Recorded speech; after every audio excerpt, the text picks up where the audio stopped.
Welcome to the all-new Marvel Roundup, the Southgate Mini Group's guide to the Marvel Comics of the week. As always, I am Phil Parrish, and joining me, hot off his stint on the last episode of Nuff Said, Mr. Marvel, well, Professor Marvel himself, Mr. Charlie Esser. Hello.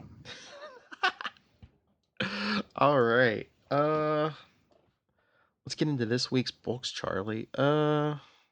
Sounds good. I guess I will start with Astonishing Ant-Man number 13, the last issue, for now.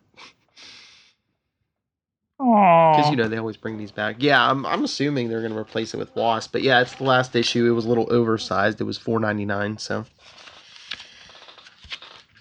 A lot of last issues this month. Mm-hmm. So this one opens up. Of course, Scott's on trial. Some of his character witnesses aren't exactly helping his case, like Machine Smith and Grizzly. Oh yeah, I did browse this a bit. Yeah, I liked when Giant Man called and the line was bad.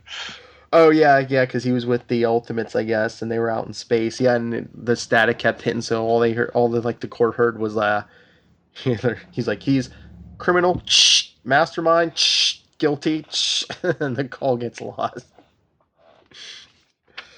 Even Miss Morgenstern and Darla weren't any help, really. Then I guess they're in recess, and Scott's talking to the female Beetle, the one who's prosecuting him, and he's like, why are you doing this? And she says she wants Pym particles. I guess that's the whole reason she was in a quote-unquote relationship with him.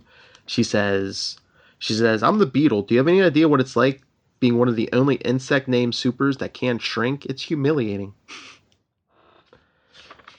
So she tells Scott they're bringing over his suit as an exhibit in the trial, and she says, just sneak me some Pym particles and I'll tank the case against you. It's that simple.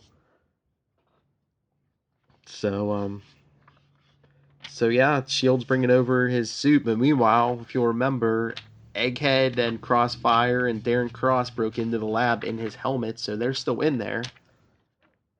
Uh-oh. Uh-huh. So he puts the suit on. So Scott puts the suit on as part of the trial, and then he's like, "Oh, there's someone in here," and then there's like a big I don't know. It looks like you hear a big boom, and then all of a sudden the three villains are in the courtroom. They really didn't show how they got out of the helmet because the helmet looks intact. So they have Scott surrounded, but then Darla puts on her thing suit. Machine Smith and Grizzly jump up. Jen Walters gets up. I don't understand this. I thought she just had she was either Jen Walters or she was She-Hulk, but she was green here. But then when she was getting ready to fight, she got bigger. Yeah, well, she does. She does that sometimes. It's just to get the ripped clothes effect. When and like all Hulk, she gets bigger when she gets angrier, And I think that's one of the things we're going to be seeing in the new She-Hulk or the new Hulk series, starring She-Hulk. Is she's got a lot more rage to deal with now. Mm-hmm. Yeah, because it even says this takes place before Civil War, so this is before she was injured. So they're the big fight in the courtroom. Darren Cross in the yellow jacket armor is about to kill Scott until Cassie shows up in her Stinger outfit. So the two of them are fighting Yellow Jacket. Cassie's actually the one who takes out Yellow Jacket. She gets in the suit and takes out Darren Cross. So then a few minutes later, after they clear the court, after they clear everybody out, the trial starts up again, and the judge wants to take a recess until tomorrow, and the Beatles like, no. With all their super stuff, something's going to come up. She wants to do this now, so she calls her final witness, Peggy, Scott's ex-wife, expecting her to, just bury him, but she doesn't. She says, I've been all wrong about a lot of stuff, and She's like, I just wanted to give Cassie a nice normal life, but look at her, she's not normal. She dresses up in a purple costume and talks to ants while she saves the world. That's pretty exceptional, pretty special life. Uh, so yeah, she actually talked nice about Scott. So eventually, Scott gets out. He's not guilty. So that's good. But his business gets shut down. Then the issue ends with Peggy. Peggy's actually letting Cassie go out on patrol with Scott, and Cassie takes off, and Scott's talking to Peggy, and she said something of like, yeah, you're her hero, and Scott gives her like this big speech, basically saying, no, no, no, my daughter is my hero. And then the last page is just like two of them like flying off. Yeah, so it was pretty good. You probably, like I said, there was some good Cassie stuff in here, so you probably enjoy it. Yeah. No, I did like what I read. My favorite part of it was I actually think I had to stop when he got into the big fight, but my favorite part of it was the snack machine. Mm-hmm. And the thing rings. Nice to see Benji getting some royalties. So that was good. Oh yeah. But it was good. Thumbs up. All right. Then I guess I will jump to Death of X #2. Dun dun dun. Dun, dun, dun. It opens up in New Adelan. Storm comes to talk to Medusa, and she tells her about the whole thing about on Muir Island with the Terrigen miss, and Medusa's like, oh, of course we'll help, and all, everything, and Medusa calls Crystal, and she says, where are the Terrigen clouds right now? And Crystal's like, one's pretty far out to sea, shouldn't be near anyone for at least a week. The second one's headed for Madrid. So Medusa says, well, you have to get there and get everyone with an X gene out of the way. And Crystal says, wait, Medusa is trying to protect the mutants? Well, she tells Crystal, she says, yeah, you have to get everyone with an X gene out of the path of the cloud. And Crystal's like, well, how do we find everyone with an X gene? And Medusa's like, please, Crystal, you'll find the way. And Cerebro. Well, that's what Storm says. She says, Forge might be able to help. Forge is good with the machines. He has like a mobile X gene locator. She says, so Storm says, I'll take my team to Madrid. And so then Storm says, yeah, we have to work together. And then Medusa asks Storm who else knows about this. And Storm says, a number of us, including Cyclops. It won't stay quiet for long. And that Storm said, that's why I came here. I wanted to gauge your I wanted to look you in the eye and gauge your reaction to see, if this was like a purposeful attack or not. And Medusa said, that's ludicrous. We have no quarrel with mutant kind. My entire reign has been built around peaceful coexistence with everyone on this planet. So Storm says she says, I know that now, she says, but I'm not the only mutant you'll need to convince. So Storm goes back to her team, tells them to get ready to take off, but Beast is going to stay in New Adelan to try to work on a cure. But Storm doesn't.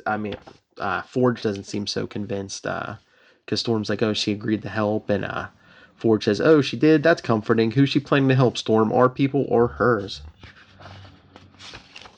I just have to say, Scott is just such a jerk about this whole thing. It's like, well, that was Forge. That was Forge. Oh, that was Forge. Yeah. Oh, okay. I'm sorry. I missed that spot. Yeah. Well, still, all these mutants, such whiny baby men. No, but yeah, it gets ramped up because on Muir Island, all of a sudden we see Scott's. Well, yeah, Cyclops has Emma Frost and her cuckoo students boosting her powers. Scott's sending a telepathic message to everyone on Earth, telling them about the Terrigen clouds, and he's telling them, we learned too late that the Terrigen is lethal to the mutants, and about how Madrox died a painful death. He says There's 2 Terrigen clouds moving with the wind, uncontrolled, bringing death wherever they go. The humans care only about their own people, and as for the rest of us, it doesn't matter if we live or die. And he says it's talked to the mutants, and it is likely just as fatal to humans. We can no longer trust the Inhumans, and we can no longer allow this danger to us all to exist. Wait, who's saying that? Cyclops. Oh, dangerous to the humans? No, clearly it's not. Terrigen mist has never had a negative effect on humans. I'm thinking.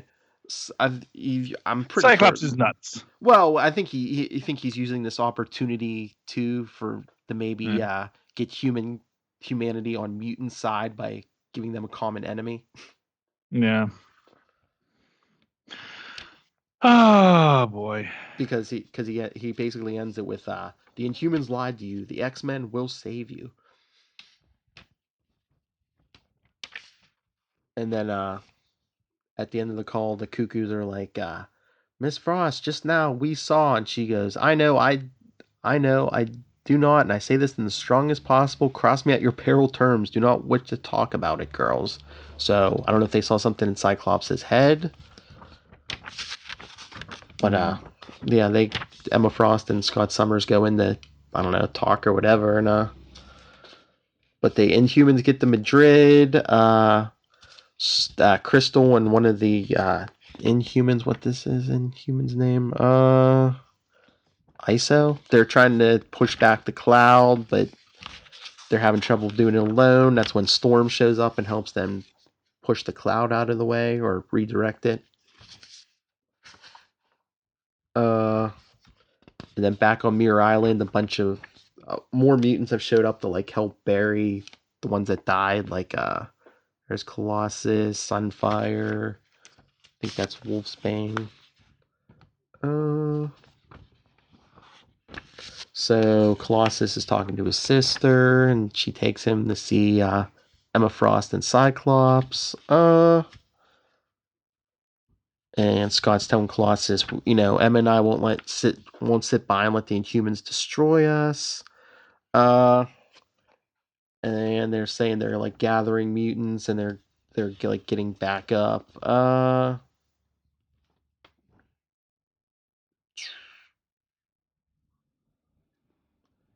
And and then back in Madrid, there's something weird going on. Crystal has one of the Inhumans put the entire city to sleep. I'm trying to think how they thought this was gonna save people, but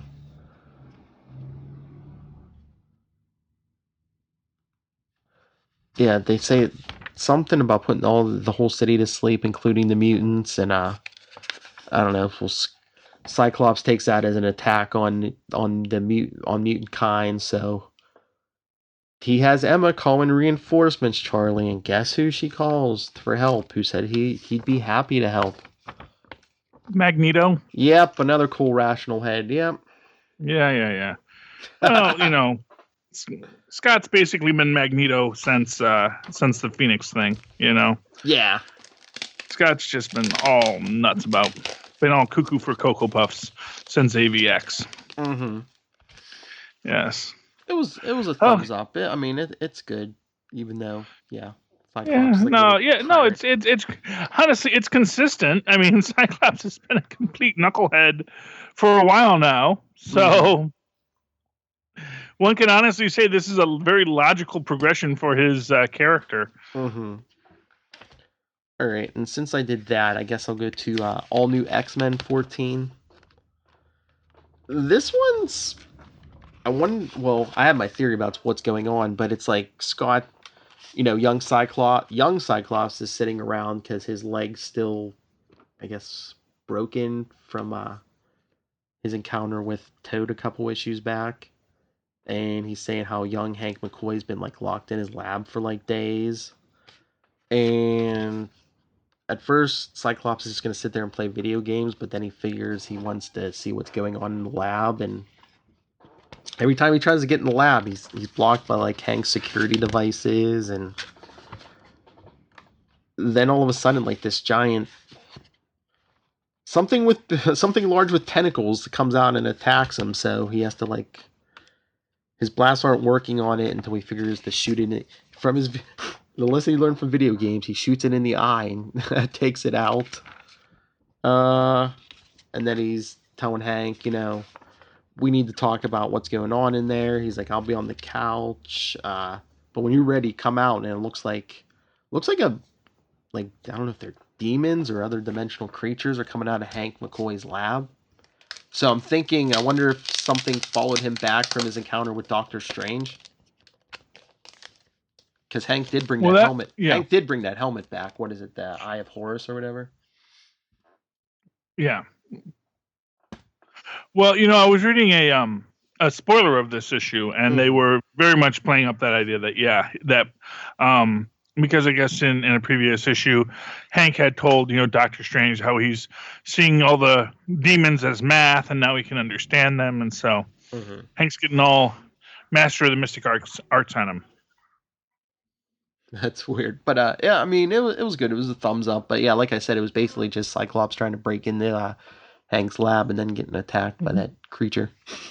Okay, very good. So I guess I'll go to my first book, which, since I just finished it, let's do Unbeatable Squirrel Girl, number 13. Squirrel Girl is always a fun book. It really is. And it was very interesting how this plays. So basically, when last we left our heroes, they had found a house full of very tiny men living underneath Doreen's mom's house, and they attacked. And we had seen in the last episode that the little tiny men can merge into a big man and were taking over New York City. When they realize they can't fight Enigma, they get to the nearest town where they have cell reception, and Doreen's phone is blowing up with all of the heroes saying, "Hey, where are you? We got this big fight with these guys, and they keep on breaking into smaller men every time we hit them." And then you get to a news site, and it's all been taken over by Enigma, and it's everyone in power is Enigma now, and that's great. Vigilantism is now illegal. All remaining superheroes to happily stand down any minute now. Military taken over by Enigma. Public relieved because it was actually really dangerous to have all those weapons in the hands of strangers. They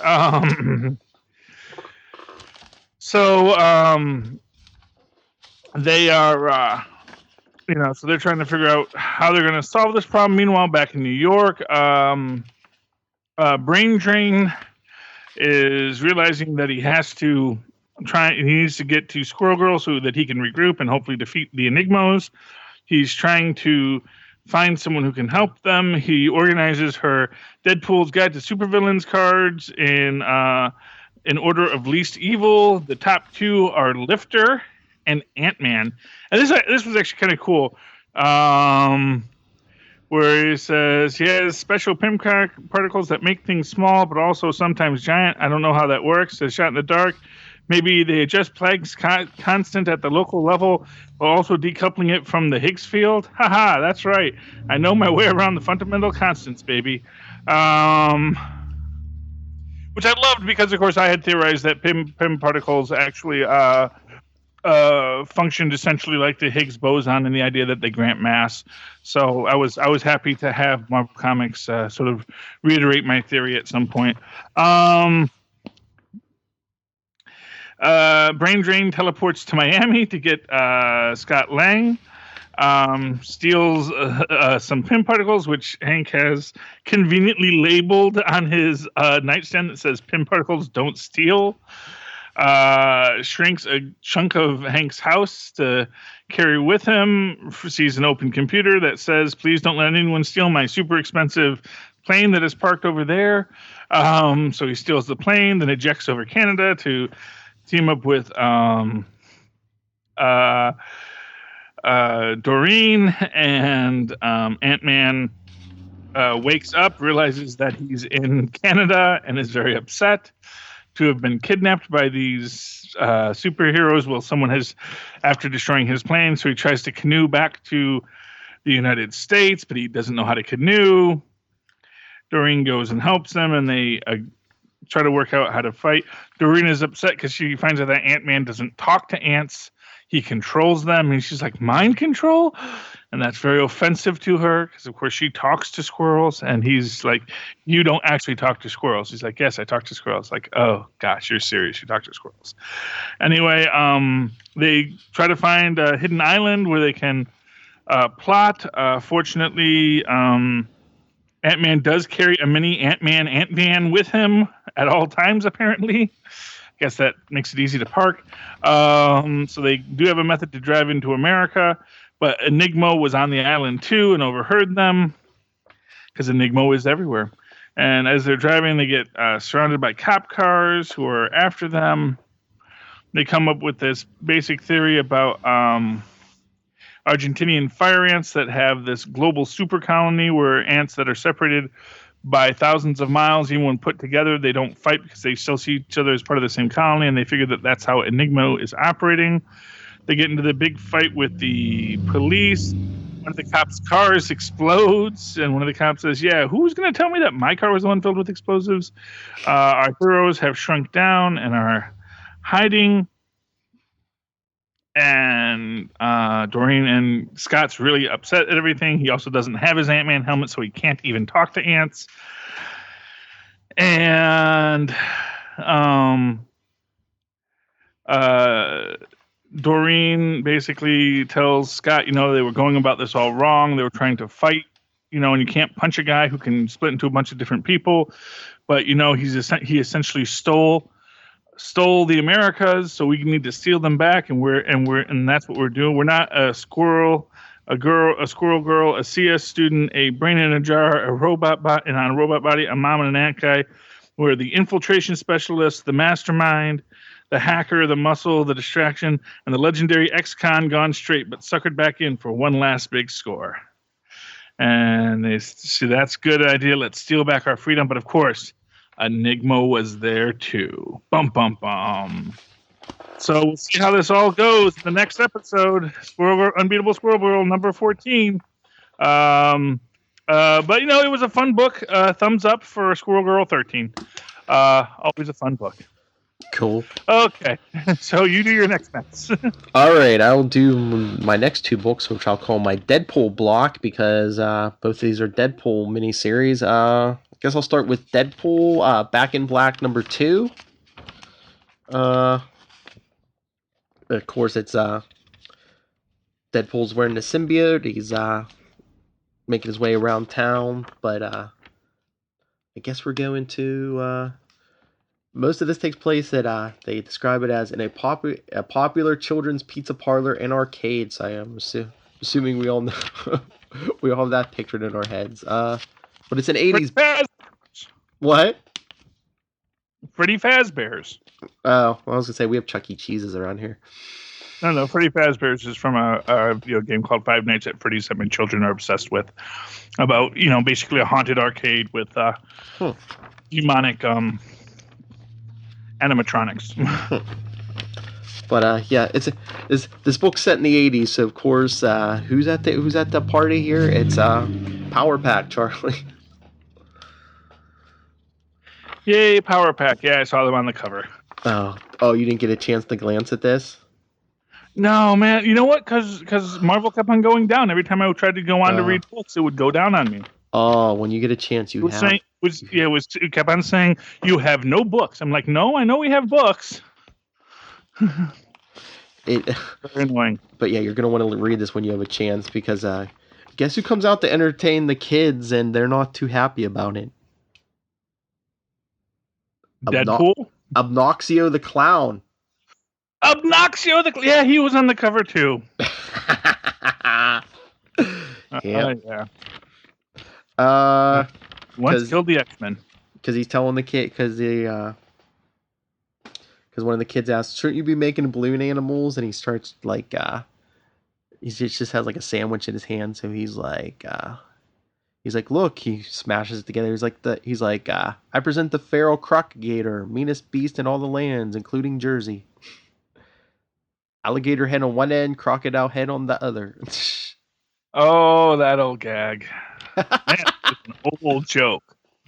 Then he starts going through the birthday cards because he's like, there might be cash in them. He goes, Obnoxio has alimony to pay. And I just wonder who he married because it said the footnote says, see the Obnoxio she man thing wedding special.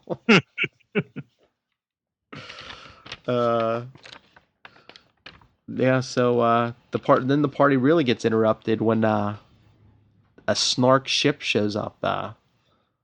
Isn't that the alien race that Power Pack was always dealing with? Yes, because they don't like the horse guys. Yeah, because they come looking for Power Pack, so Power Pack has to power up, and they're fighting the aliens. Even Obnoxio kind of gets into it. Man, I tell you what, if Disney does buy Netflix, then in the next season of BoJack Horseman, BoJack has to play the one of the horse aliens in a Power Pack movie. Mm-hmm. But of course, it's the Deadpool book. So Deadpool comes web swinging in. He says, "Make way, friendly neighborhood web slinging super guy coming through." He says Deadpool goes, "I've always wanted to see the inside of a Pizza Time fan fair." He's like, "Did you know they won't let you in unless you've got a kid with you?" He's like, "Tried to sneak in with Puck posing as a kiddo once, but his hairy little legs tipped him off at the door." Oh, Puck.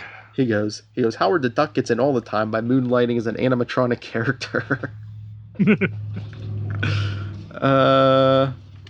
And one of the kids goes, "Spider-Man?" He goes, "Lucky for you kids, I am not Spider-Man. I'm much cooler. I'm like cool Uncle Spider-Man."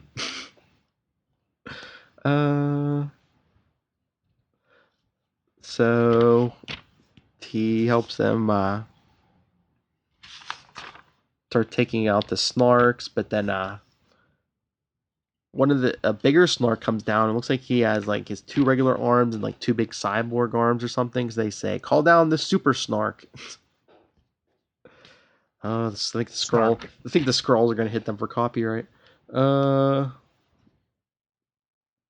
then so he's got these two, but this super snark has two bionic arms, and Deadpool goes, Power Pack says, "That guy looks like he means business," and Deadpool's like, "Bah." He's like, "What's he got? Robot arms?" He goes, "Hey, buddy, 1978 called. It wants its bionics back." So I thought he was going to make a Lindsay Wagner reference. But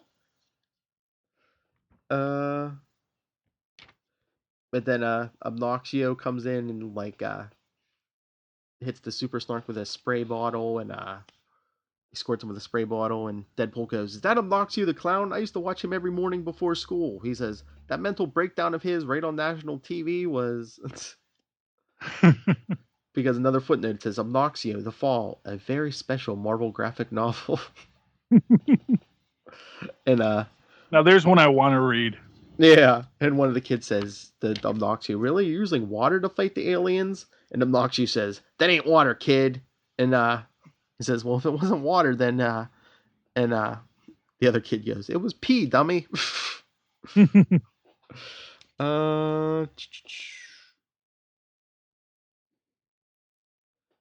So Power Pack and Deadpool decide to press the attack, and because he goes, "Let's go, Power Kids," and they're like, "It's Power Pack." He's like, "Whatever you say." He says, "I got all these new abilities, and for the moment, I'm feeling an incredible sense of responsibility and the desire to commit acts of great violence. My superhero origin is complete." So the Snarks, finally they're getting defeated, so they like beam back up to their ship and take off. And Deadpool's thinking, "What would a real hero like myself do in this case?" So he gets up on the alien ship and breaks in, and he's I guess the symbiote's I don't know if the symbiote's hungry, because the mouth opens up and he says, "Well, what do you know? Looks like frog legs are on the menu tonight."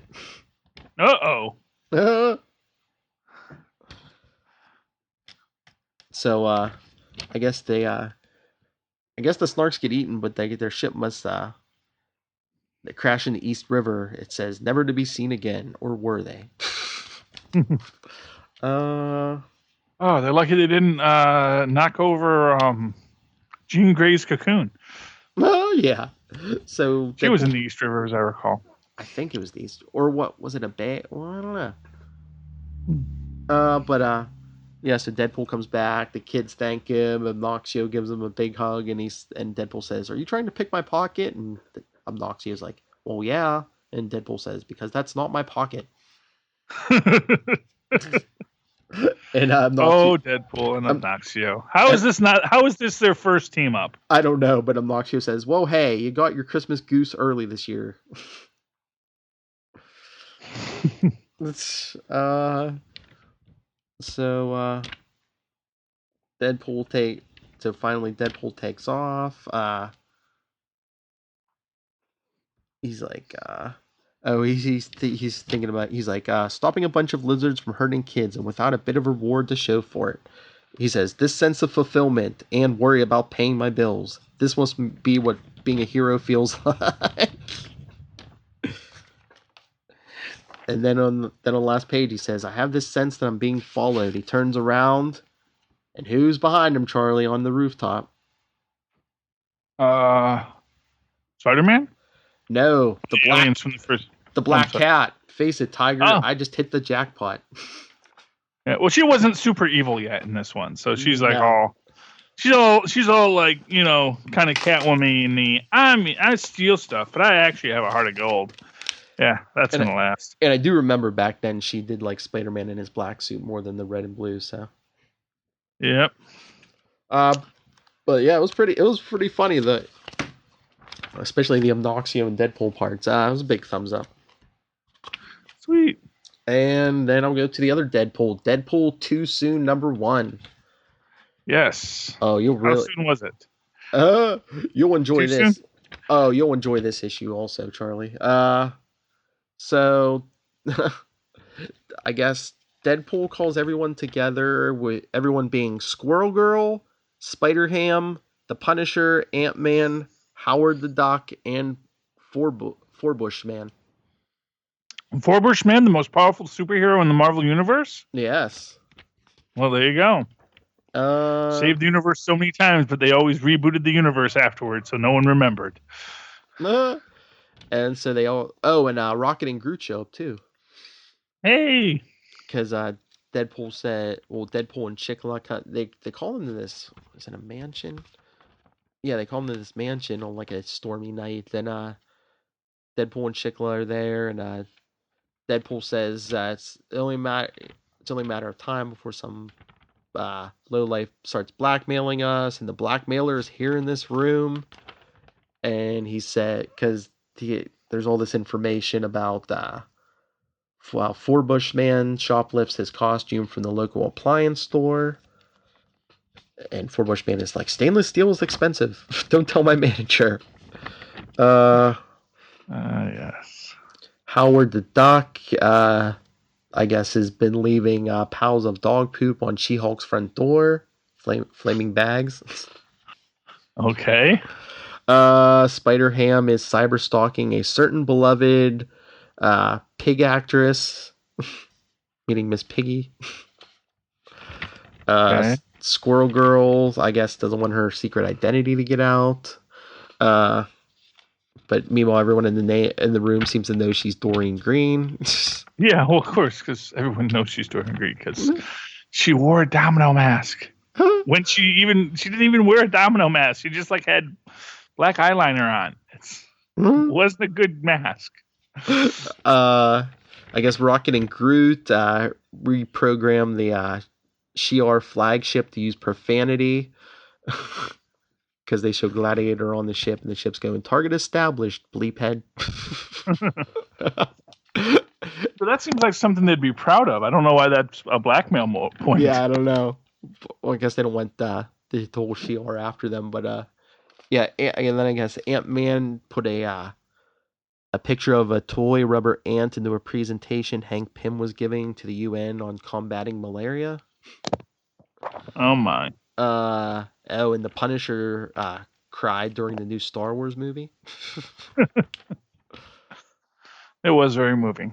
So Deadpool well, they're like, so Howard's like, well, you said the blackmailer's in the room, so Deadpool reveals it's him. So everyone starts attacking him until Shikla separates them. Uh, so Howard says, "Oh, the Deadpool's blackmailing them because he wants everyone in a picture. He wants a picture with all of them for his Christmas card." But Howard objects and leaves. But then the rest of them, I guess, agree. So they find a room they haven't trashed, and Deadpool's gonna take the picture.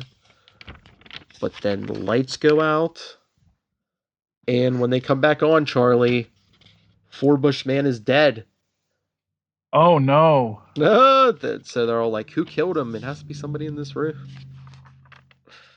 Uh, What was the murder weapon? uh, they don't really show, but because when they wake up, they show him like laying on the floor. You can't see his head, but his helmet's off and it's all bloody. Oh, he was hit over the head with his own helmet. Oh, Oh, because everyone starts blaming the Punisher, and he's like, "I didn't do it." And Spider-Ham and Rocket are arguing, and then meanwhile Deadpool's interrogating his own swords. okay. Yeah. Then we get the funeral of Forbush Man. Funeral of Forbush Man. I'm guessing that's his widow. Oh, Forbush woman? I don't know. Oh, maybe it's his mother. I don't know. But she's just like, Irving, what am I going to do without you? It's my uncle. No. You know who my uncle is? Yeah, from the Justice Society. Yes. Well, the inspiration for Forbush Man. Both wore a pot over their head with red pajamas. There you go. Actually, there was a woman who was married to Forbush Man who looked like a similarly drawn character like Forbush Man. I think it was Forbush Woman. I don't know, but she was in a couple of Not Brand X's. So the Squirrel Girl's crying that he was always so nice to her. Then Deadpool's just sitting there saying, Forbush Man, what a waste of a perfectly great nickname. He should have been called Pothead.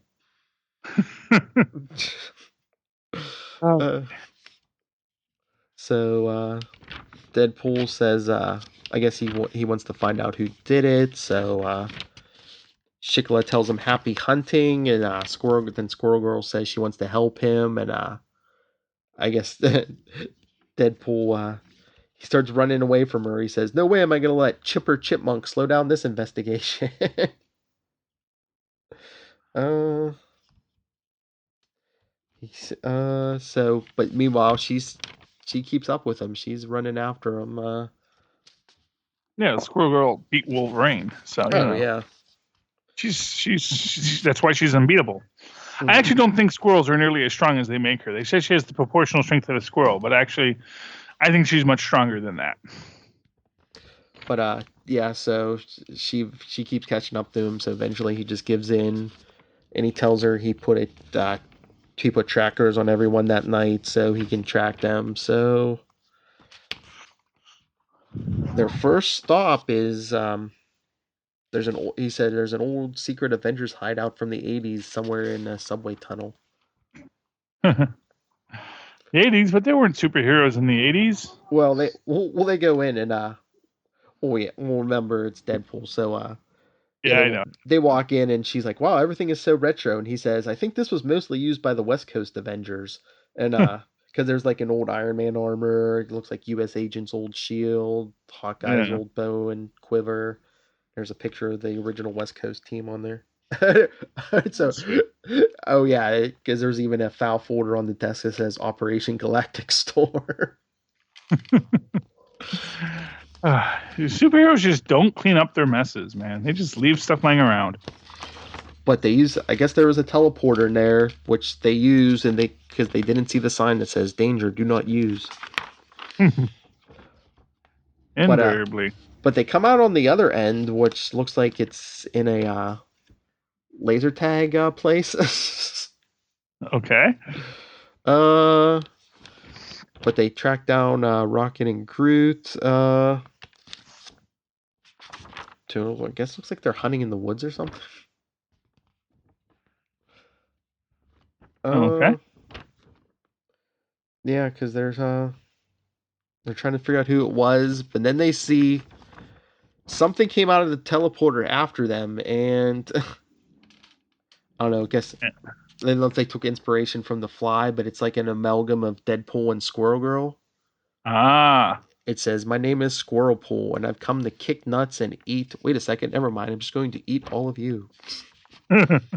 Oh my. That's how the issue ends. Ah. So that's a third creature that came out. That was the amalgam. Yes, but it was good. Thumbs up. Okay. Very good. Very good. Very good. Okay. Oh. So okay. My next book. Sorry. Oh, it's a long night. Okay. I got 2 more podcasts after this. So let's go to It's Patsy, aka Hellcat. Still wants to be your friend. So we opened up Soho a couple of weeks ago. We have a group of young girls, Ari the Brain, Zoe the Muscle, Lena the Leader, Jen the Common Sense, and also the Arsenal. They break into a little apartment and they trash the place, steal some stuff, make a mess. Turns out there was like a rock star that lived there, and he's all mad at them because he'd written a song about Zoe that basically says, basically was very mean to her. The black cat finds the girls. That basically they're not looking to be supervillains. When the black cat shows and says, "No, that's okay. I just want to give you a whole bunch of money to help me cause trouble," and gives them the jackets that say the Black Cats. Meanwhile, we got Bag Lady, Patsy, and Jubilee. Bag Lady wants to learn to sort of do some superheroing, and but they give her some basic, training for fighting, and Patsy says, you sure you want to do superheroism? We could really find work for you without it. And it's like, yeah, I know, but I feel like I'm wasting my talents just, helping people move. And everyone's saying, hey, Ian, you should get into this. And they run through some good names for her. They go Carry On, no, Satchel. Did you just look up different words for bag? And it says attaché. It says, ooh, actually, I like that one. So I guess she's attaché going forward. Ian does not want to do any superheroing. It really bugs him. So Patsy does some training, then jumps across the city. Black Cat is following her. Has the Black Cats go to interrupt her and cause trouble. Black Cat and 2 of the other girls go to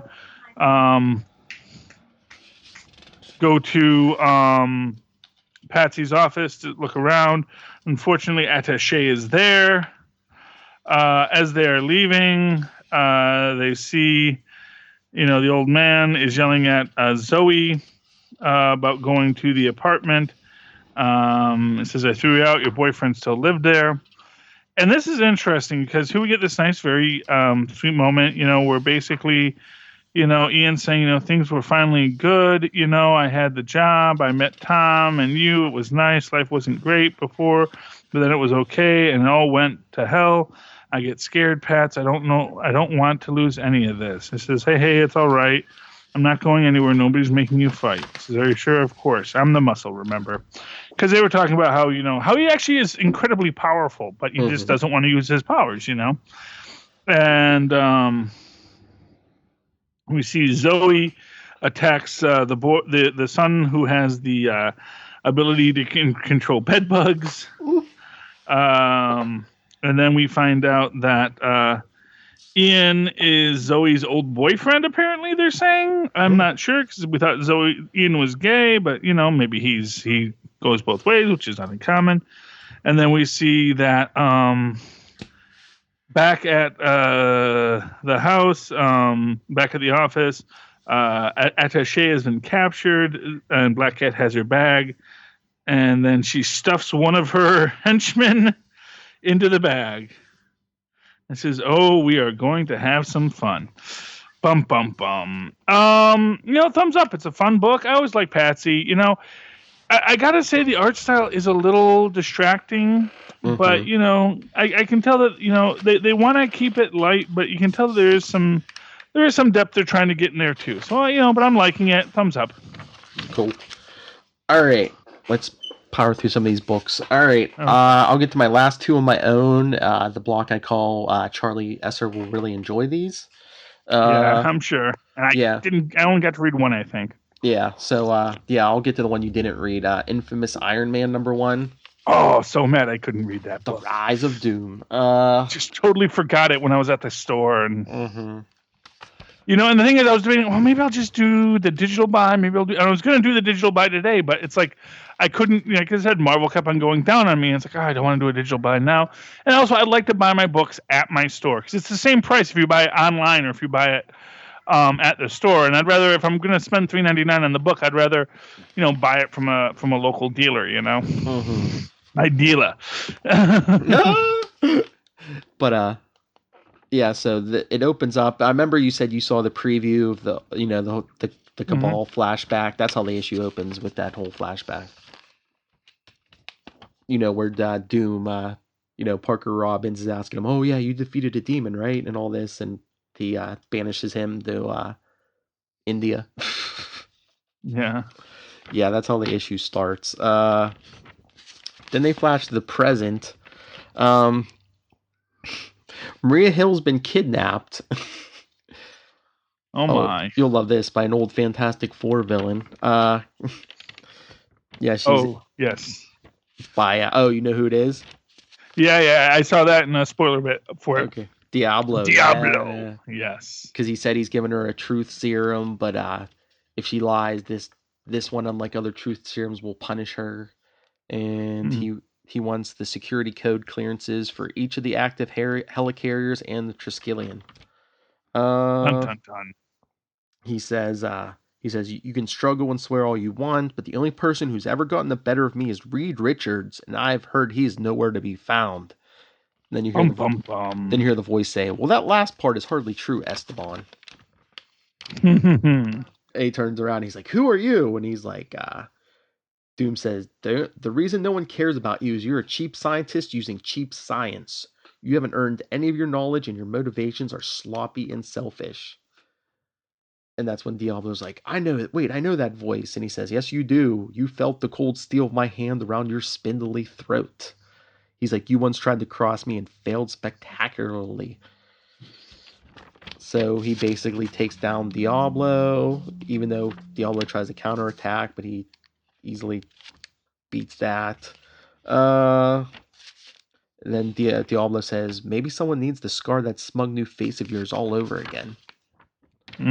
Which is when Doom hits him with something and he disappears. So, I don't know if he killed him or just teleported him like he did the Hood, but well, I'm guessing he probably just teleported him. He's supposed to be a good guy now. That's right. And then Doom says, "Director Hill, I will tell no one of this. It is best for your reputation and that of your organization that the world not know you were subdued by a troll." So. Ooh. Yeah. What? Remember when Otto did his Superior Six? Uh-huh. Could Diablo be the first member of the Infamous Four? Ooh, maybe. Bum, bum, bum. So Doom disappears, and then Maria Hill's the stuff that was imprisoning Maria Hill disappears, and she gets up and she's like, "What the bleep?" And then Doom shows up next at Cambridge. He goes to see Amara. And spoilers for some Civil War II spoilers here for the end of it anyway, because she's like, "Hello, Victor. I assume you heard." And he's like, "About Stark." And she's like, "Is it true?" And he's like, "Yes, of course." And she's like, "Well, the thing with you superpowered people is sometimes you have this way of coming back to life or faking your own death." And he's like, "It was televised. It is true. I can't speak to anything else." Not for nothing. Tony Stark did just fake his death like 2 issues ago. Yeah, I know, but they're saying... And that was like a whole thing with her. Like, you faked your death and didn't tell us. And yeah.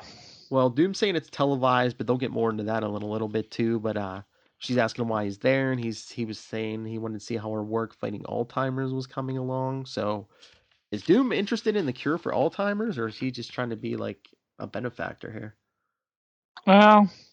Well, he's like all supervillained her, so I don't know, taking her to that next level stuff and, human experimentation.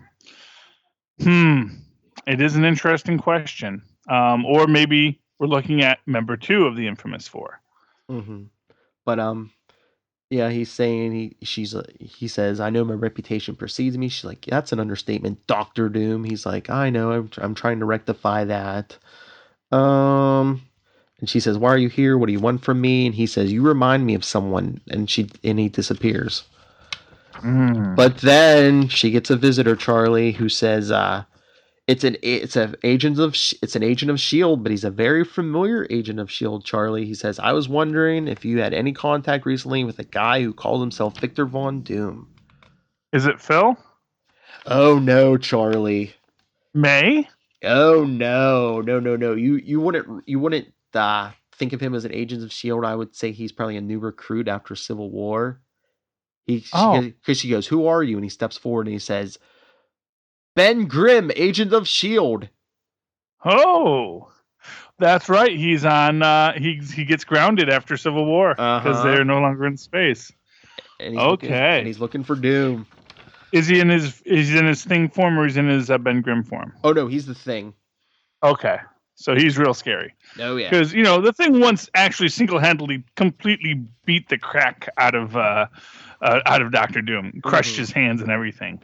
Like, totally humiliated Doom, because Doom is a weak and pathetic man, which we'll see as the story progresses. So the next we see Doom's, it looks like he's in one of Tony Stark's labs or armories or something, because he's looking at some of his helmets, and he gets a surprise visitor, Charlie. Oh, I saw this spoiler too. Yes, he does. Very surprised given the last scene. The digital projection of Tony Stark, I guess they say. Yeah, digital projection of Tony Stark. Yeah, because Doom says, "You did do it. You downloaded your brain in case your bodily functions failed you." So I know they were saying, I think Riri's AI they said some form of Tony, so that's probably where we're going to see most of him, maybe. Maybe. But no more Friday? I don't know. They haven't. Maybe we'll find out at the end of Civil War, because they maybe said this became Tony. Before Civil War, they said it was coming out late. This issue was supposed to come out like right after Civil War, the end of Civil War. So, interesting. And so the Tony Stark AI is asking him what he's doing there. He's like, there's nothing here you couldn't build yourself eventually. And Doom says, "I will pick up your mantle. I will be Iron Man." And the AI says, "Please don't." He says, "I wasn't asking permission. It is what needs to be done." Then they show him taking off in his armor. Yeah, and of course, shouldn't he have said, "Actually, I already have someone who's going to do that for me"? I know, you'd think, but we already hired someone, so yeah. But the last page, Charlie, there's a woman talking to, I don't know who the voice she's talking to is, but the voice says, "What exactly does he think he's doing?" And the woman says, "I'm not even sure what I'm looking at." And the voice says, "What does it look like? Victor dressed like Iron Man." And the voice says, "Maybe he is now Iron Man." And the woman says, "I don't know what to make of all of this." And the voice says, "Maybe he has finally become the man you always hoped he would become. Maybe your son has finally found his true calling." Bum, bum, bum. But who's she talking to? I know, because I didn't even think was his mother alive? Because No, his mother was released from. yeah, I know. Yeah, because me and Rob read that for the reading club, and yeah, that I knew that the Dr. story Doom was and Doctor Strange team up. the story was from 1989. Yeah, his mother's soul was released from Mephisto, and I'm assuming went to heaven. But yeah, I didn't know if there was anything since then. Yes. The very interesting thing about that whole Damn you, Franklin. Well, no, or or well, it could be it could be his mother on another plane. I don't know, or maybe who Doom thought was his mother wasn't his mother at all. Oh, they're gonna pull Tony Stark. Oh, of course. This is written by Bendis, and he does like to say everyone Bendis writes are gonna find out their parents aren't their real parents. Watch out, Miles Morales. Yeah, that's he's actually Peter Parker's son. I don't know. Yeah, okay. Well, so very interesting. Well, yeah, and although I will say this, it's like, Bendis, why are you going to secret parentage, or even just secret mysteries of your parentage? It's like, you just did this. Why are you going to that well again, Bendis? Mm-hmm. New story. You didn't have to go there. You could have, mommy issues. Mommy issues, daddy issues. Too many issues for these issues is what it is. Okay, well, yeah, I'm still looking forward to reading it. All right, yeah. But let's get to it. My last one on my own. I'll go with it. This is probably my pick of the week. Amazing Spider-Man number 20.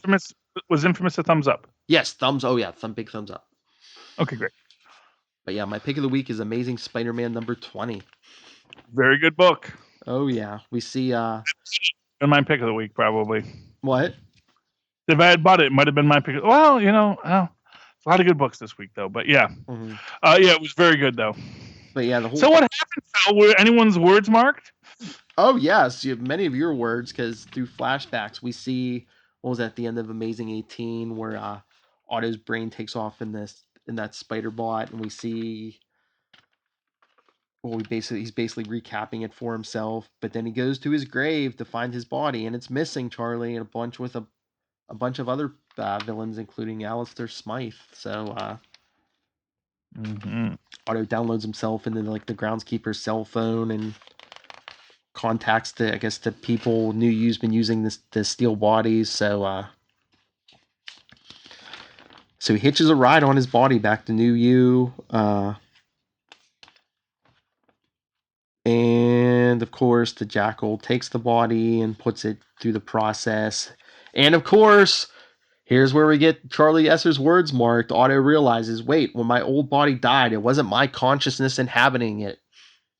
It was Parker's. Pum, pum, pum. Boy, Dan Slott, you should just pay Charlie Esser for these ideas. Well, the man can't write his own stuff, so no. Dan Slott's a good one. So Otto realizes this, so he downloads his consciousness into the new body too, so he has to fight off that piece of Peter Parker's mind. And in a reversal of the end of Superior Spider-Man's and Otto deletes that piece of Peter Parker's mind and takes his body back. Yeah. Although, here's the thing that's interesting about that. Okay. And again, this goes into this idea about your ability to overwrite someone's brain and whether or not the brain remembers who they are. And in this case, what you have Otto overwriting Peter, right?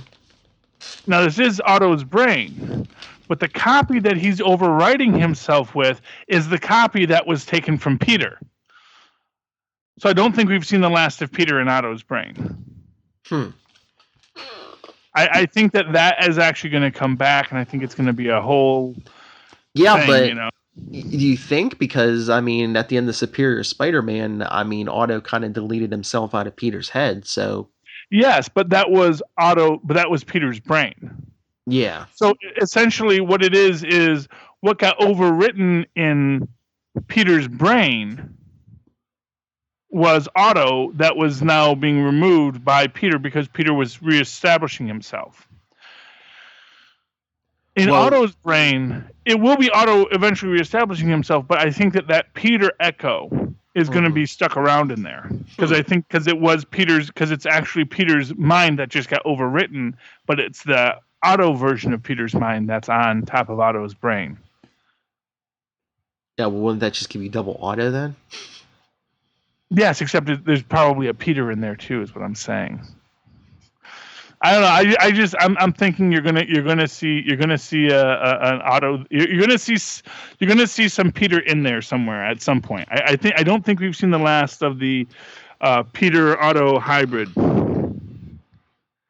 Because and here just to give you a sense of this, and actually here I'm actually going to give you one better on that, okay?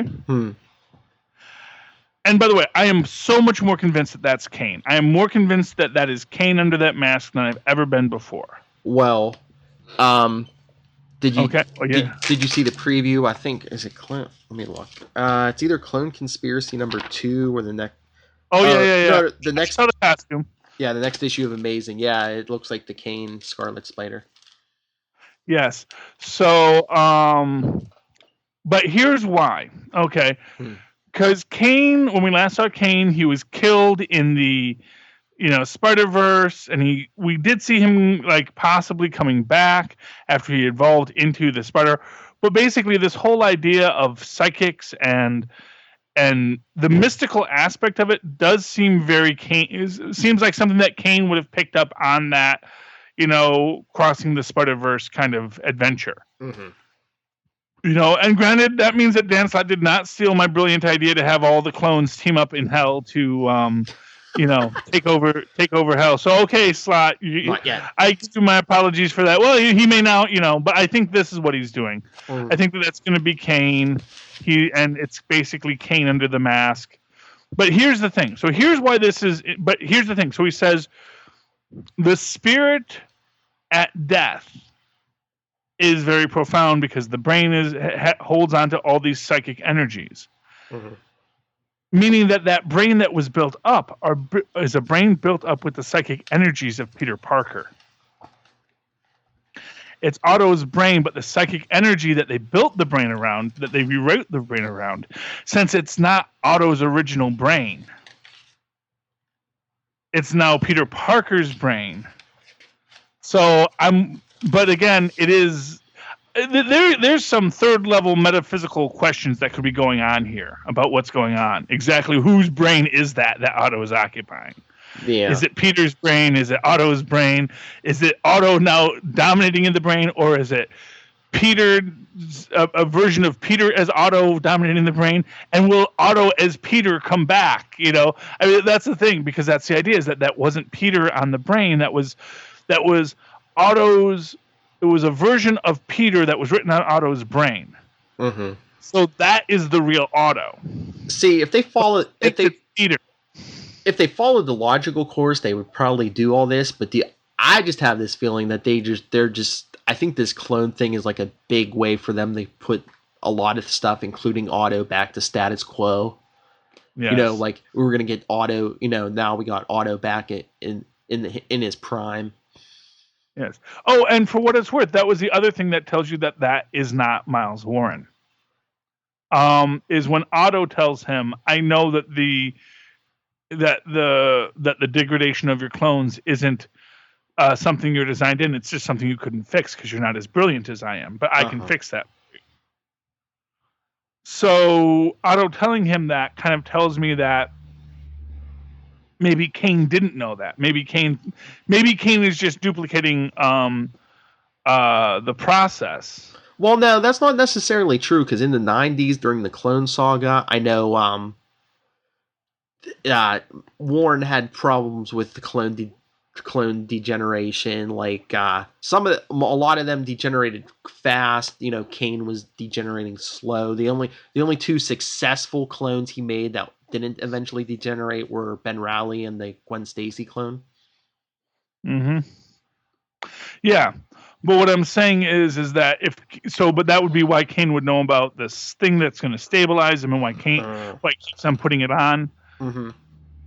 Yeah, I'm not 100% certain. I just think that that might be the thing, and that might be why Kane is now going along with him, because he does want to find that cure, because maybe he has to take the anti-degeneration pill too. Yeah, but I agree with you. That isn't the Jackal under there, at least not the original one anyway. Yeah. No, I'm a big believer that that's Kane. And like I said, the stubble really makes me think it's Kane, because Kane always had that stubble when they're having him run. And of course, red suit. Kane wore a red suit and has heroic origins. Primary colors are for heroes, which means that technically Mephisto's a hero. Oh, let me go that far. Well, if you hear Mephisto says it, he just punishes the guilty. And I was gonna say, the red suit might also symbolize a Spider-Man clone.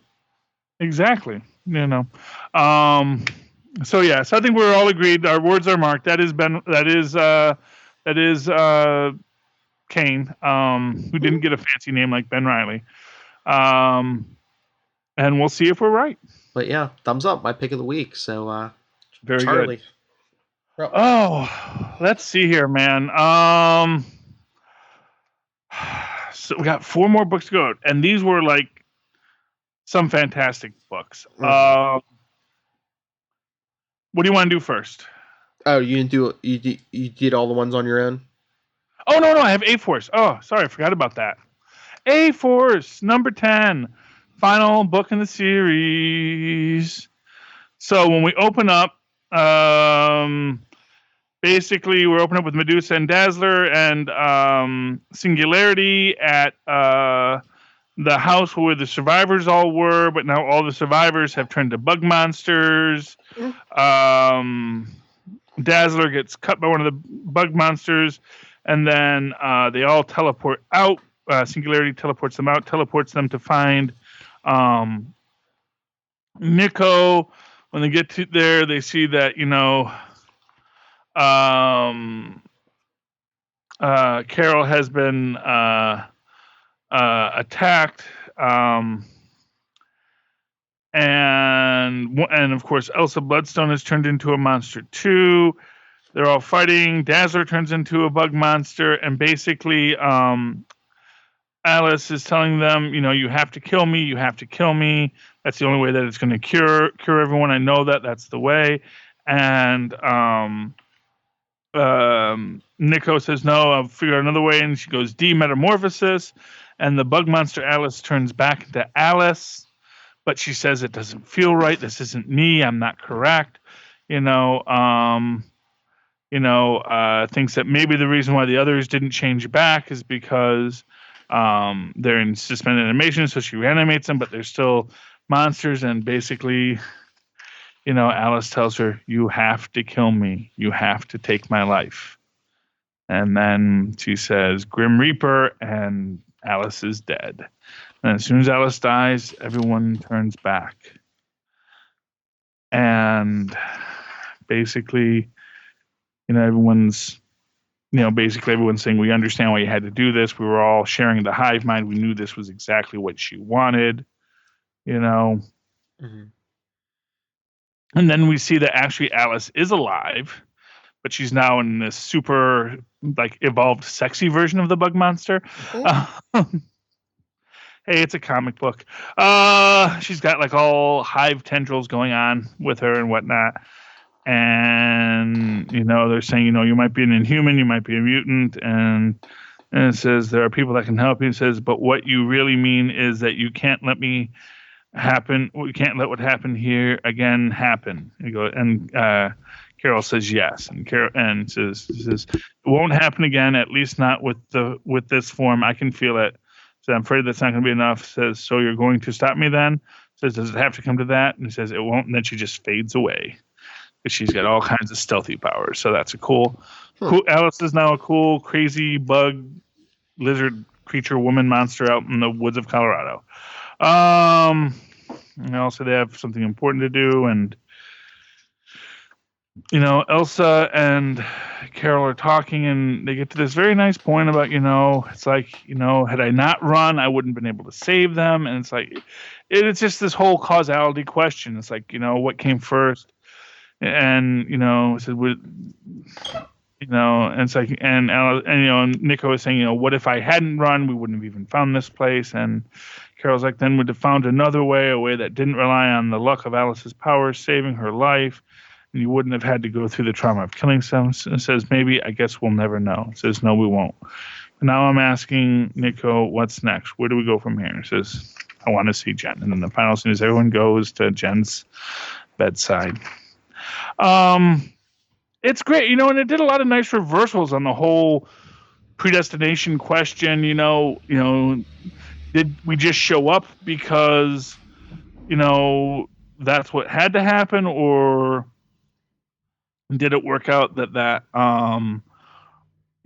exactly how did everything work out the way it did? And and what I think is kind of the great point is you even have Carol saying, if we had not done that, then we would have found another way, which I think is Tony's side aspect, which is like, if we don't know, we'll find another way. We'll deal with it without having to resort to a method that, causes moral difficulty.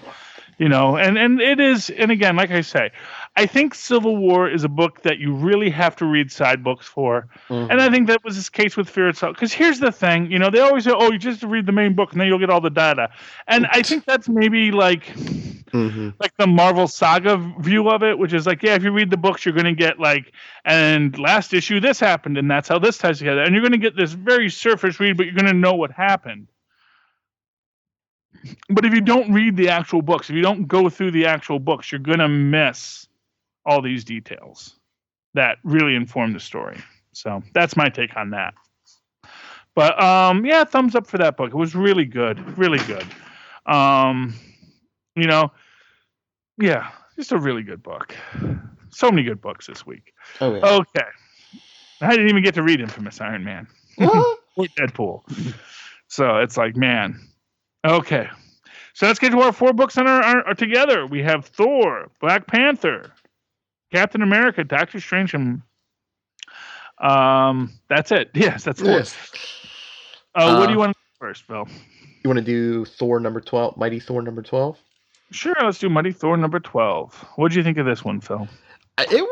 I liked it. It was very interesting. It's, we get the real origin of Mjolnir, and it's basically more of Odin being a jerk and not telling anyone the truth, really. Yeah. Well, Odin's a jerk, and he's a great and mysterious god. Do not question him.